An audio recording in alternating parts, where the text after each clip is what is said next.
नमस्कार मंडळी, पुन्हा एकदा स्वागत आहे तुमचं beauty and lifestyle by Shubhangi या आपल्या मराठी चॅनलवर। तर आज मी तुमच्याबरोबर व्हिडिओमध्ये दाखवल्याप्रमाणे एक सुंदर आणि पारंपरिक असा मेकअप लुक घेऊन आलेले आहे। हा मेकअप लुक क्रिएट करण्यासाठी मी मेकअपच्या सर्व स्टेप तुम्हाला करून दाखवणार आहे। जे मेकअपमध्ये बिगिनर्स आहेत, ज्यांना अजिबात मेकअप करता येत नाही किंवा कसा करावा, कोणते प्रोडक्ट वापरावे हे माहिती नाही, त्यांच्यासाठी हा व्हिडिओ खूप हेल्पफुल ठरणार आहे। तर तुम्हाला देखील जाणून घ्यायचं असेल हा मेकअप लुक मी कसा क्रिएट केला तर व्हिडिओ शेवटपर्यंत पाहत राहा आणि चॅनलवर नवीन असाल तर असेच व्हिडिओ पाहण्यासाठी चॅनलला सबस्क्राइब करायला अजिबात विसरू नका।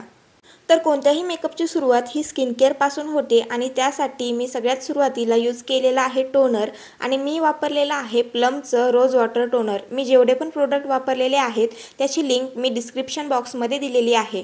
टोनर लावल्यानंतर डॅब डॅब करूनच आपल्याला ते सेट करायचं आहे। टोनर लावून झाल्यानंतर मी इथे यूज करत आहे मॉइश्चरायझर आणि मी यूज करत आहे मिनिमलिस्टचं मारुला ऑइल मॉइश्चरायझर। हे मॉइश्चरायझर ड्राय आणि नॉर्मल स्किनवाले यूज करू शकतात, याची देखील लिंक मी दिलेली आहे। आणि मॉइश्चरायझर लावून झाल्यानंतर आपल्याला ते छान पद्धतीने ब्लेंड करून घ्यायचं आहे हाताच्या मदतीने। त्यानंतर आपल्याला यूज करायची आहे सनस्क्रीन आणि त्यासाठी मी घेतलेली आहे पॉन्ड्सची सिरम बूस्ट सनस्क्रीन आणि मी संपूर्ण चेहऱ्यावर ही व्यवस्थितपणे लावून ती ब्लेंड करून घेत आहे।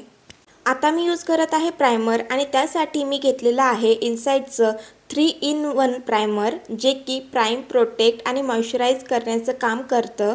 प्रायमर लावल्यामुळे एक बेस तयार होतो आणि आपण यूज करत असलेलं फाउंडेशन चेहऱ्यावरती छान पद्धतीने सेट होऊन जातं।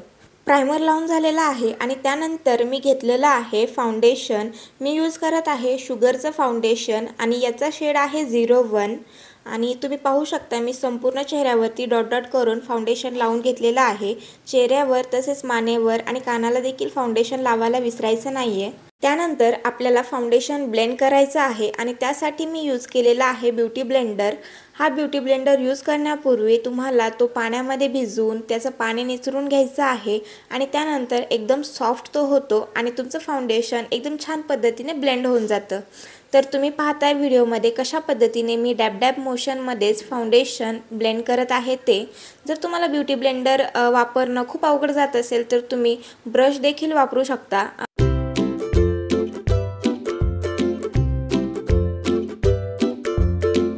त्यानंतर आपल्याला कन्सिलर लावून घ्यायचा आहे। डोळ्याचा डार्कनेस घालवण्यासाठी कन्सिलर यूज करायचा असतो, तर त्यासाठी मी घेतलेला आहे शुगर पॉपचा कन्सिलर। याचा शेड आहे 01 आणि ते कन्सिलर देखील मी त्याच ब्युटी ब्लेंडरने ब्लेंड करून घेत आहे व्यवस्थितपणे, तुम्ही पाहू शकता व्हिडिओमध्ये।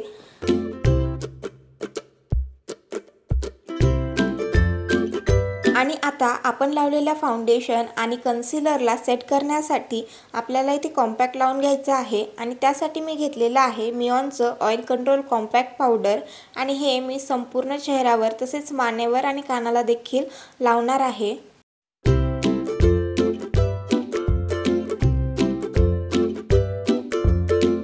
त्यानंतर आय मेकअपसाठी मी इथे कलर स्क्वीन या आयशॅडो पॅलेटमधला रेड कलरचा शेड पिक केलेला आहे। त्यामध्ये जो ब्रश येतो त्या ब्रशच्या मदतीने आणि तुम्ही पाहू शकता डोळ्यांच्या इनर कॉर्नरपासून ते आउटर कॉर्नरपर्यंत, म्हणजे त्याला ग्रीस लाईन असं म्हटलं जातं, तिथपर्यंत मी हा शेड व्यवस्थितपणे ब्लेंड करून घेत आहे। या आय मेकअपसाठी मी एकच रेड कलरचाच शेड वापरलेला आहे, कारण की भरपूर जण जे बिगिनर्स आहेत, ज्यांना मेकअप करता येत नाही आय मेकअप, त्यांना असे वेगवेगळे शेड वापरून आय मेकअप करता येणार नाहीये, त्यांना जमणार नाहीये। त्यामुळे मी एकच शेड तुम्हाला इथे ब्लेंड करून सुंदर आय मेकअप करून दाखवणार आहे। आणि हे जे मी आयशॅडो पॅलेट वापरलं ते एकदम ग्लिटरी आहे, त्यामुळे तुम्ही जर एकही शेड ब्लेंड केला तुमच्या डोळ्यांवरती तरी देखील खूप सुंदर आय मेकअप क्रिएट होतो। त्यानंतर आपल्याला काजळ लावायचं आहे आणि त्यासाठी मी घेतलेलं आहे शुगरचं ब्लॅक कलरचं काजळ आणि व्हिडिओमध्ये दाखवल्याप्रमाणे मी व्यवस्थितपणे दोनही डोळ्यांना काजळ लावून घेत आहे। काजळ लावून झालेला आहे आणि त्यानंतर आपल्याला लावायचं आहे आयलायनर आणि त्यासाठी मी घेतलेला आहे मेबलिनचं ब्लॅक कलरचं आयलायनर आणि व्हिडिओमध्ये दाखवल्याप्रमाणे डोळ्याच्या इनर कॉर्नरपासून ते आउटर कॉर्नरपर्यंत एकदम स्ट्रेट लाईनमध्ये आपल्याला आयलायनर लावून घ्यायचं आहे। जर तुम्हाला आयलायनर बिलकुलच लावता येत नसेल तर त्यावर मी एक वेगळा व्हिडिओ बनवलेला आहे, तर तुम्ही नक्की जाऊन तो व्हिडिओ पहा, त्याची लिंक मी डिस्क्रिप्शन बॉक्समध्ये दिलेली आहे। आणि तुम्ही पाहू शकता दोनही डोळ्यांना मी व्यवस्थितपणे आयलायनर लावून घेतलेला आहे। आयलायनर झालेला आहे। त्यानंतर आपल्याला लॅशेसला कर्ल करण्यासाठी आणि त्यांची वॉल्यूम वाढवण्यासाठी मस्कारा यूज करायचा आहे आणि त्यासाठी मी इथे यूज करत आहे लॅश डबलिंगचा मस्कारा। आणि तुम्ही पाहू शकता कशा पद्धतीने मस्कारा लावायचा असतो। मस्कारा लावल्यामुळे तुमच्या लॅशेस खूप छान दिसतात आणि एकदम लांब आणि एकदम सुंदर अशा दिसतात। त्यानंतर आयब्रो फिल करून घ्यायचे आहेत आणि त्यासाठी मी यूज केलेली आहे इनसाइडची आयब्रो किट आणि यामध्ये 2 शेड येतात, एक ब्लॅक आणि एक ब्राऊन। तुम्ही तुमच्या आयब्रोजच्या कलरनुसार शेड निवडू शकता आयब्रो फिल करण्यासाठी आणि त्यामध्ये जो ब्रश येतो त्या ब्रशच्या मदतीनेच मी आयब्रो फिल करून घेत आहे। आपल्याला आयब्रो फिल करण्यासाठी आधी आउटर कॉर्नरला फिल करायचा आहे आणि त्यानंतर इनर कॉर्नरला थोडासा टचअप द्यायचा आहे। तुम्ही पाहू शकता कशा पद्धतीने आयब्रो फिल करतात ते।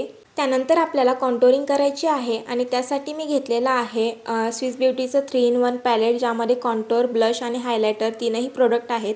आणि कॉन्टोर ब्रशच्या मदतीने मी कानापासून ते ओठांपर्यंत असं स्ट्रेट वेमध्ये कॉन्टोर करत आहे गालावर।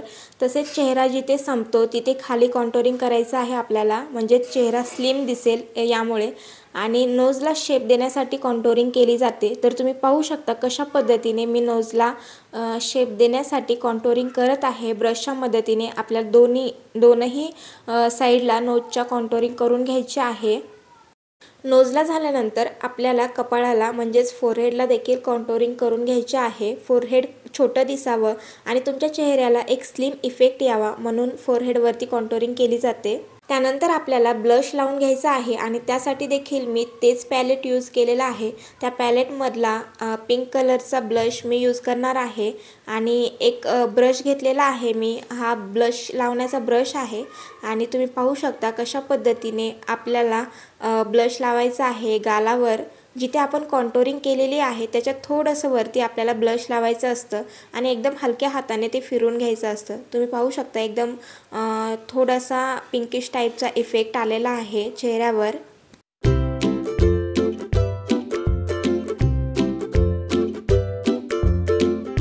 त्यानंतर आपल्याला त्याच पॅलेटमधलं हायलायटर वापरायचं आहे आणि तुम्ही पाहू शकता मी इथे हायलायटर ब्रश घेतलेला आहे आणि त्या ब्रशच्या मदतीने आपण जिथे ब्लश लावलेलं होतं त्याच्या थोडंसं वर आपल्याला हायलायटर लावून घ्यायचं आहे। हायलायटर जे आहे ते आपल्याला गालावर, नोजला, चीनवर आणि फोरहेडवर लावायचं असतं, जेणेकरून तुमच्या फेसचे हे पार्ट हायलाईट होतील आणि तुमचा मेकअप सुंदर दिसेल।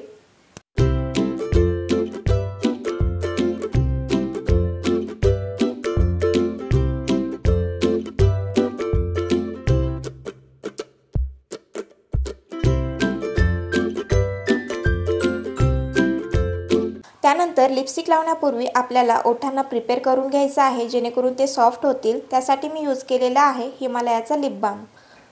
त्यानंतर आपल्याला ओठांना बॉर्डर करून घ्यायची आहे आणि त्यासाठी मी कलर स्क्वीनचं लिप लायनर यूज करत आहे। याचा शेड आहे L13 आणि याचा कलर आहे रेड। तर तुम्ही पाहू शकता व्हिडिओमध्ये कशा पद्धतीने मी बॉर्डर करून घेत आहे ते। बॉर्डर केल्यामुळे जेव्हा तुम्ही लिपस्टिक लावता तेव्हा खूप छान उठून ती दिसते। त्यानंतर मी यूज करत आहे किस ब्युटीची लिपस्टिक आणि याचा शेड आहे 03।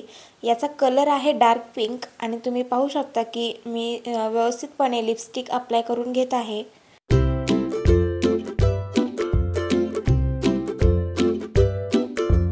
त्यानंतर मेकअपला फिक्स करण्यासाठी मी वापरत आहे किस ब्युटीचा मेकअप फिक्स स्प्रे आणि संपूर्ण चेहऱ्यावर मी हा स्प्रे करून घेत आहे। या स्टेपमुळे तुमचा मेकअप लॉंग लास्टिंग राहतो, काळा पडत नाही किंवा डल देखील दिसत नाही। अशा पद्धतीने हा मेकअप लुक कंप्लीट झालेला आहे। मी जे प्रोडक्ट वापरले ते जर तुम्हाला परचेस करायचे असतील तर लिंक मी डिस्क्रिप्शन बॉक्समध्ये दिलेली आहे, तिथे जाऊन तुम्ही परचेस करू शकता।